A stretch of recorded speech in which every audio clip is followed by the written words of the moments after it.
মাহঁতৰ ঘৰলৈ গৈছিলোঁ। উভতি আহোঁতে আকৌ এইয়া ধুন্তিয়ে হেনো ইয়াত সোমায়, মানে চৰাইদেউ অধিৱেশনত। মোৰ আকৌ মনটো যোৱা নাছিলে, মানে মোৰ ভাগৰ লাগি আছিলে। তথাপিও ধুন্তিয়ে কোৱাৰ কাৰণে সোমালোঁ। আৰু সোমাই পোনে দেখিলোঁ এইটো এটা ধুনীয়াকৈ ঘৰ বনাই থৈছে আৰু ইয়াতে লাইটিং চিষ্টেম কৰি থৈছে আৰু বহুতে ইয়াত মানে ফটো মাৰি আছে। ওপৰত লিখা আছে আই লাভ টাইপা আৰু তলত আকৌ এইয়া তাঁতৰ শাল এখন আছে আৰু তাঁতৰ শালৰ লগত প্ৰয়োজনীয় এইফালে যঁতৰ এটাও আছে। এইফালে আকৌ এয়া জুলুকি এটা আৰু এয়া আছে জাকৈ, এয়া চালনী আৰু এইফালে আছে উঘা, মানে বাঁহৰে বনোৱা সঁজুলিবোৰ ইয়াত ধুনীয়াকৈ সজাই থোৱা হৈছে। এইফালে দেখিছে এইটো চেপা, এইটো এটা সৰু জাকৈ, বিচনী, জাপি, এনেকৈ বিভিন্ন ধৰণৰ বস্তুবোৰ আছে।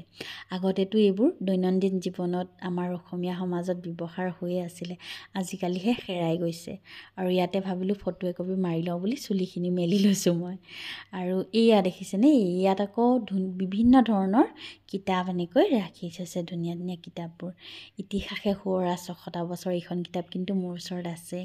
আৰু এয়া আপোনালোকক অলপ অলপকৈ গোটেইকেইখন কিতাপ মই দেখুৱাবলৈ চেষ্টা কৰিছোঁ।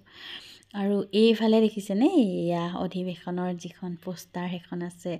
আৰু এইফালে আছে আহোম ৰজাসকলৰ নাম, মানে প্ৰথম কোনে শাসন কৰিছিলে, দ্বিতীয়তে কোনে শাসন কৰিছিলে, এনেকৈ প্ৰথমৰ পৰা শেষলৈকে কোনে শাসন কৰিছিলে ধুনীয়াকৈ ওপৰৰ পৰা মানে তললৈকে চিৰিয়েলকৈ লিখা আছে। আপোনালোকক ভালকৈ দেখুৱাই দিছোঁ, এয়া চাওক আহোম ৰজাসকলৰ নাম। আৰু এইফালে এটা আছে আৰ্টিফিচিয়েল মৈদাম, এইটো নেচাৰেল মৈদাম নহয় দেই, আপোনালোকে ভাবিব পাৰে। দেখিছেনে কিমান ধুনীয়া নেচাৰেল নিচিনা লাগিছে নহয় জানো, কিন্তু এয়া হৈছে আৰ্টিফিচিয়েল। সেইফালে ধুনীয়াকৈ ইয়াতে চাকি জ্বলাই থোৱা হৈছে। ইয়াত আকৌ বাটচৰা এটা বনোৱা হৈছে এনেকৈ। আৰু এইফালে দেখিছে, এয়া মই ভাবিছোঁ এয়া আহোমসকলে পূৰ্বপুৰুষক দিয়া পূজা কৰা ঘৰ চাগে এয়া, ভালদৰে নাজানো, সেই বুলিয়ে ভাবিছোঁ মই। আৰু এইফালে আকৌ বিৰাট ওখ চাইকেল এখন দেখা পালোঁ। মানে আগতে দেখিছোঁ ভিডিঅ'ত, মই আগতেও দেখিছোঁ এইখন চাইকেল, কিন্তু মানে ওচৰৰ পৰা দেখা নাছিলোঁ। আজি দেখি একদম ভাল লাগি গ'ল। আকৌ ফটো মাৰিবলৈ আকৌ 10 টকা লাগে, দাদাজনে কৈছে। আৰু ভিডিঅ' কৰিবলৈ হ'লে 20 টকা লাগে। এইজন দাদা দেখিছে নহয়, এওঁৱে বনাইছে চাইকেলখন।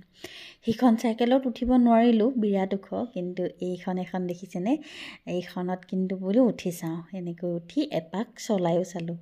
ময়োতো কমটি বস্তু নহয় ন, উঠিছোঁ যেতিয়া এপাক চলামেই, পইচাও দিম চলামেই বুলি ধুনীয়াকৈ অকণমান দূৰ চলাই চালোঁ। আৰু এইফালে আকৌ ধুন্তিয়ে বোলে মই চলাই চামেই বোলে, ওখখন চলাই চাবলৈ পূৰা মন।